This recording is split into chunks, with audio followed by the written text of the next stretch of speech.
Hi everyone, welcome to prudent classes. Hope all of you are doing good. So इस video में हम discuss करेंगे अपना जो MCU 1 का आज पेपर हुआ था उसके बारे में और एनालाइज करेंगे कि किस टाइप के क्वेश्चंस पूछे गए थे और इस पेपर से कुछ लर्निंग्स लेंगे जो कि हमारे अपकमिंग जो एग्जाम्स हैं MCO 4, MCO 5 एंड MCO 6 जिनमें हमारे पास स्पेस कम है तो उनसे रिलेटेड कुछ आपकी प्रिपरेशन स्ट्रेटजीज भी डिस्कस करेंगे और साथ ही साथ MCO 4 की जो इंपॉर्टेंट यूनिट्स हैं वो मैं आपको इस पर्टिकुलर वीडियो में बताऊंगा। तो आप स्क्रीन पर देख सकते हैं जून 2021 और आप कह लीजिए अगस्त 2021 का पेपर है। टोटल 100 मार्क्स का पेपर है। 3 आवर्स टोटल टाइम था। 5 क्वेश्चंस कोई भी अटेम्प्ट करने थे। तो टोटल क्वेश्चंस अगर मैं बात करूं तो आपको पूछे गए थे 8 क्वेश्चंस। तो 8 में से कोई भी आपको 5 क्वेश्चंस अटेम्प्ट करने थे। ओवरऑल अगर पेपर की बात करूं तो पेपर ना तो बहुत इजी था ना तो बहुत difficult. It was an average paper. तो टीचर ने इतने क्वेश्चंस दिए थे आपको कि आप इजीली पास हो सके, लेकिन एक स्टूडेंट जो कि अच्छे मार्क्स चाहता है out of 100 at least if he would like to score 80 to 90 marks, तो ओवरऑल बहुत अच्छी तरीके से क्वेश्चन पूछे गए थे जिसमें आपका थोड़ा इन डेप्थ स्टडी जरूरी था। ठीक है, तो पेपर एवरेज था, ना ज्यादा डिफिकल्ट ना ज्यादा इजी। और जिन स्टूडेंट्स ने ठीक से पढ़ाई की होगी और जो इंपॉर्टेंट क्वेश्चंस की मैंने PDF दी थी, अगर उनको अच्छे से तैयार किया था आपने तो उन्होंने तो आराम से अपना 70 to 80 मार्क्स का पेपर कर लिया होगा। बाकी जो इंपॉर्टेंट यूनिट्स प्रोवाइड की थी MCO 1 की, तो उनमें से भी कई सारे क्वेश्चंस आपके आ गए यूनिट्स में से। तो अगर आपने उन यूनिट्स को भी प्रिपेयर किया था और शॉर्ट टर्म की प्रिपरेशन की थी तो आपने भी आराम से अपना 50 से 60 नंबर का पेपर बहुत इजीली अटेम्प्ट कर लिया होगा। तो अब क्वेश्चन देख लेते हैं किस तरीके के पूछे गए थे। तो सबसे पहला जो क्वेश्चन था, अब देखिए सबसे इंपॉर्टेंट बात अगर मैं बात करूं तो यूनिट नंबर 1 और 2 से एक भी क्वेश्चन नहीं आया, जो कि बहुत रेयर होता है कि ना पूछा जाए, लेकिन इस बार नहीं पूछा गया, एक भी क्वेश्चन नहीं आया। सबसे पहला क्वेश्चन ही आपका ऑर्गेनाइजेशन स्ट्रक्चर पे था जिसमें आपसे पूछे गए थे अबाउट दी वेरियस कंपोनेंट जो कि ऑर्गेनाइजेशन स्ट्रक्चर में होते हैं। And this question is from unit number 3। ठीक है, तो यूनिट नंबर 3 का ये क्वेश्चन पूछा गया था। 20 मार्क्स के अकॉर्डिंग आपका ठीक था। तो पहले आपके दो पार्ट में था। आपसे पहले एक यहाँ पर सेंटेंस दिया है, आपसे पूछा है कि ऑर्गेनाइजेशन स्ट्रक्चर जो है क्या वो allocation of task, reporting pattern और कोऑर्डिनेशन मैकेनिज्म को सपोर्ट करती है। आपको यस क्लिक के क्यों करती है वो बताना था। ठीक है, जो इंपॉर्टेंस होती है ऑर्गेनाइजेशन स्ट्रक्चर थोड़ा वो बताना था और उसके बाद में आपको कंपोनेंट्स के बारे में बताने थे। तो जिन्होंने पहले इंपॉर्टेंस बताई और फिर आपकी कंपोनेंट्स बताए तो उनको बहुत अच्छे मार्क्स मिल जाएंगे यहाँ पे ना। बात करूं तो दूसरा जो क्वेश्चन था वो आपका यूनिट नंबर 4 से पूछा गया है। ठीक है, यूनिट नंबर 4। तो यूनिट नंबर 3 से अगर मैं बात करूं ओवरऑल आपका सबसे ज्यादा पूछा गया है। अबाउट 40 मार्क्स के क्वेश्चन यूनिट नंबर 3 में से ही आए थे। तो जो सेकंड नंबर का क्वेश्चन है यूनिट नंबर 4 से है, दो पार्ट्स में डिवाइडेड था बेसिकली। पहले में पूछा था why do you study organisational behaviour, illustrate your answer with example. तो ये क्वेश्चन भी मेरे PDF में था।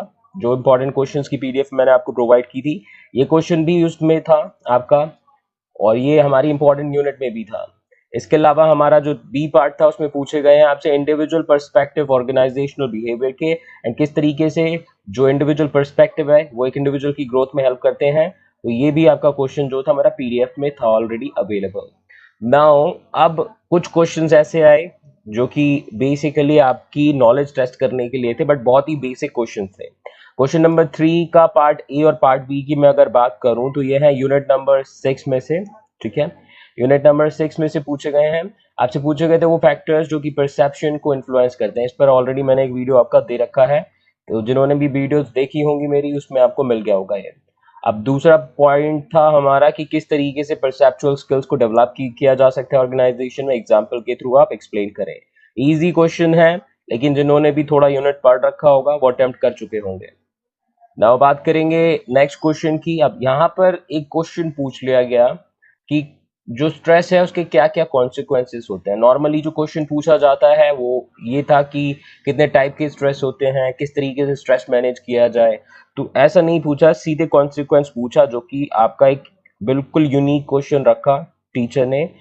पॉइंट जो है वो आपके बुक में से ही था। आपका जो ये यूनिट नंबर 9 है उसी का टॉपिक है जिसमें कॉन्सिक्वेंसेस का टॉपिक है। तो यहाँ पर एग्जामिनर ने सब बेसिक क्वेश्चंस को छोड़ के सीधे पॉइंट पूछ लिया कि कॉन्सिक्वेंसेस क्या होते हैं स्ट्रेस के। लेकिन ये तो आप लिख सकते थे कि स्ट्रेस से क्या होता है। देखिए स्ट्रेस स्ट्रेस से आपकी बॉडी पर इम्पैक्ट पड़ता है, आपके साइकोलॉजी पर इम्पैक्ट पड़ता है, आपका जो एक सोशल फैक्टर होता है उस पर भी इम्पैक्ट पड़ता है। तो बहुत सारे पॉइंट्स थे जो आप बेसिकली बिना पढ़े भी लिख सकते थे। अब कुछ एग्जांपल्स देके आपको बताने थे, साथ ही साथ कुछ स्ट्रेसर्स एंड रिलेटेड टेक्निक्स बतानी थी जिसके थ्रू हम क्या कर सकते हैं, स्ट्रेस फ्री एनवायरनमेंट क्रिएट कर सकते हैं। तो जो ऑर्गेनाइजेशनल फैक्टर्स थे स्ट्रेस मैनेजमेंट के, ऑर्गेनाइजेशनल फैक्टर्स थे स्ट्रेस मैनेजमेंट के, आप उसको भी लिख देते इसमें तो आपको अच्छे मार्क्स मिल जाते। तो ये चीज ध्यान रखिएगा। तो यूनिट नंबर 9 का ये क्वेश्चन था।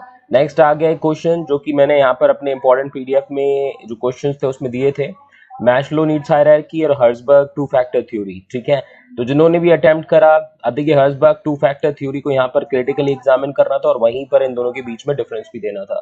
तो इजी क्वेश्चन था। और अगर मैं बात करूं तो ये था यूनिट नंबर आपका 10 से। ठीक है, किसी ने अगर करा हो तो इट्स ओके, अगर स्किप कर दिया हो तो दैट इज परफेक्टली फाइन। ज्यादा क्वेश्चन नहीं आए आपकी पर्सनालिटी और मोटिवेशन वाले चैप्टर से, and that was good thing. Now बात करेंगे जॉब डिजाइनिंग, जो हमारा chapter number unit number you can say 11 है। तो यूनिट नंबर 11 से भी आपके टोटल अगर मैं बात करूं तो 30 मार्क्स के क्वेश्चन पूछे गए हैं। यूनिट 3 से 40 मार्क्स के और यूनिट नंबर 11 से 30 मार्क्स के, तो देख लीजिए 70 मार्क्स का पेपर तो आपको यहीं से मिल गया। क्वेश्चन है, do you think that job design is essentially a strategy of human resource management? Justify and discuss the models of job design। तो थोड़ा सा यहाँ पर ये क्वेश्चन मैंने आपको मॉडल्स वाला नहीं दिया था, लेकिन जॉब डिजाइनिंग आपको बोला था कि इंपॉर्टेंट आपका क्वेश्चन रहेगा। ठीक है, जिन्होंने भी अटेम्प्ट किया वेल एंड गुड है, नहीं किया तो कोई बात नहीं, चॉइस तो थी आपके पास। अब ये क्वेश्चन हमारा क्वेश्चन नंबर 7 जो है बेसिकली वो हमारा है यूनिट नंबर 16 से, और यूनिट नंबर 16 मैंने आपको बोला था इंपॉर्टेंट है। तो इसमें आपसे पूछा है कि किस तरीके से कौन कौन सी पावर टैक्टिक्स को यूज किया जाता है एक ऑर्गेनाइजेशन में पावर को ऑब्टेन करने के लिए। ठीक है, तो जो इंडिविजुअल्स हैं और डिफरेंट ग्रुप्स ऑर्गेनाइजेशन में किस तरीके से अपने पावर टैक्टिक्स को यूज करते हैं। अब इसके अलावा आपसे पूछा गया था सोर्सेस ऑफ पावर के बारे में। तो सोर्सेस ऑफ पावर पे मैंने आपका एक वीडियो दे रखा था, फॉर्मल एंड इनफॉर्मल पावर का। तो जिन्होंने भी वो देखा होगा 12 मार्क्स का वो पार्ट तो इजीली आपको समझ में आ गया होगा। ठीक है, और ये पावर टैक्टिक्स का मैंने कल पीडीएफ दे दिया था आपको, तो जिन्होंने वो पीडीएफ भी पढ़ लिया वो भी अटेम्प्ट कर पाए होंगे। नाउ बात करेंगे क्वेश्चन नंबर 8 की। और क्वेश्चन नंबर 8 की अगर पहला पार्ट देखेंगे, अडेप्टिव ऑर्गेनाइजेशन स्ट्रक्चर, ये यूनिट 3 का कॉन्सेप्ट है और ये इंपॉर्टेंट क्वेश्चंस में मैंने आपका मेंशन किया था। इस पर मैंने कल आपको पीडीएफ दी थी, शेड्यूल्स ऑफ रीइंफोर्समेंट, ये भी आ गया सेम क्वेश्चन यहाँ पे। जॉब री इंजीनियरिंग का कॉन्सेप्ट आ गया, ये भी इंपॉर्टेंट दे रखा था।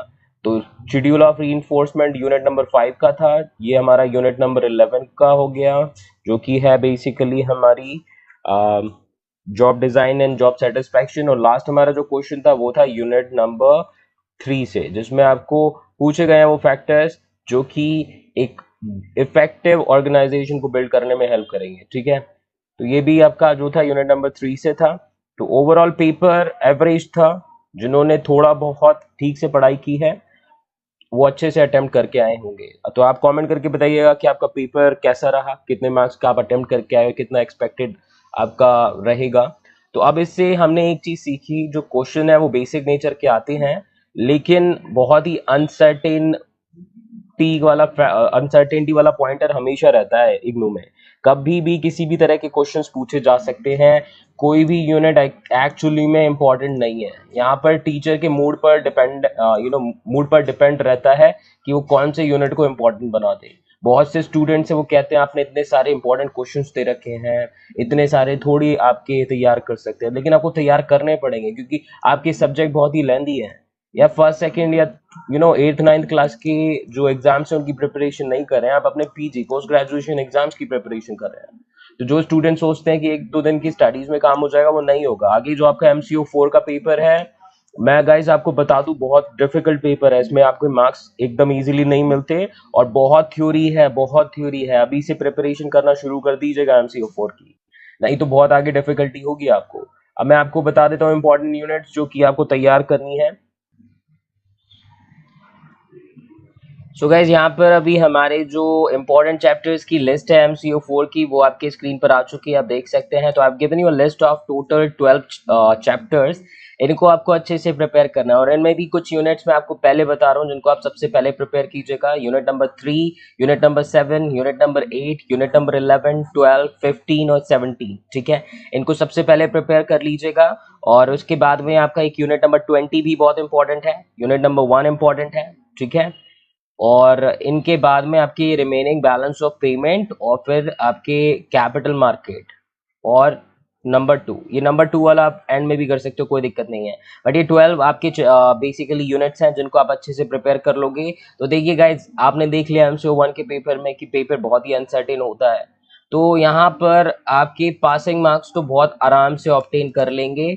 और एक चीज रहती है आपकी लक, आपका अगर लक चलेगा तो मैं फिर बता रहा हूँ, ये 12 यूनिट्स के जो मैंने आपको इंपॉर्टेंट क्वेश्चंस दे रखे हैं, उन्हीं में से आपको 100 मार्क्स का पेपर भी मिल जाएगा। लेकिन एट दी एंड में सारा कुछ डिपेंड है मूड पर टीचर के, जो पेपर फ्रेम कर रहा है उसको उसको कोई इंपॉर्टेंस, मतलब if he would like to check कि जो स्टूडेंट्स हैं उन्होंने एक्चुअली अपनी प्रिपरेशन अच्छी करी है, तो वो पेपर सारे चैप्टर से फ्रेम कर सकते हैं, हर एक चैप्टर से थोड़े थोड़े थोड़े थोड़े क्वेश्चन।